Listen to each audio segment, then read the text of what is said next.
My name is Angela. I'm honestly not really sure where my journey started. I grew up as I'm Native American, so I grew up on a reservation, which is probably not something that a lot of you are familiar with. But we're very spiritual, so my grandparents were always talking to me about the Creator and telling me stories, and that's what I grew up hearing. When I was 10 years old, all of us Native American children got shipped out to a Catholic boarding school because they thought that that would make us more American, I guess.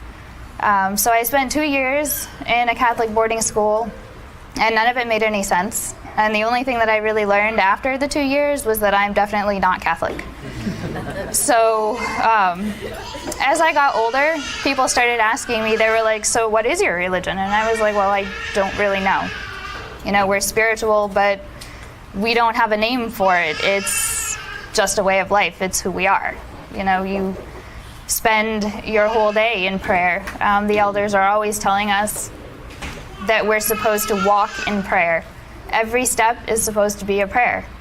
And as long as you're doing that, then you're living life the way that you should.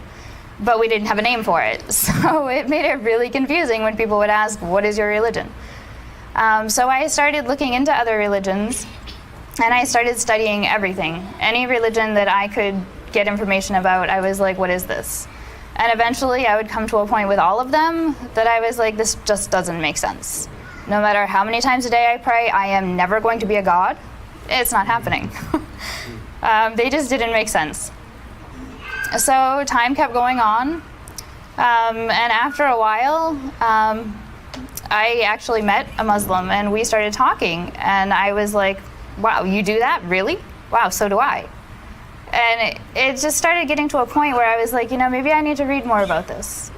So I went online, and I started reading whatever I could. And it all just made sense. Most of it was stuff that I had already heard from my grandparents. So it just seemed to make sense. So I kept reading. And I went to the grocery store one day, and we had this little bin in the grocery store. It was like books people would drop off, and they'd buy the books, and the money would be donated to charity. So right on the top of the stack was like all of these books about Islam. So I was like, cool, this is awesome. So I bought the whole stack of books, and I went home, and I started reading them, and I was like, yeah, this really makes sense. So then I decided that I was going to try to read the Quran.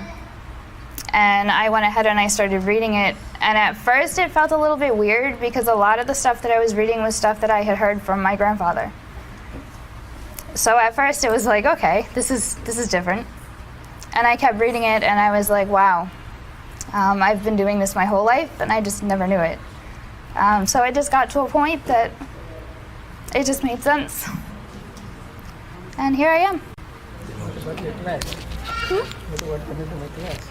Well, I came to his class. I found it online.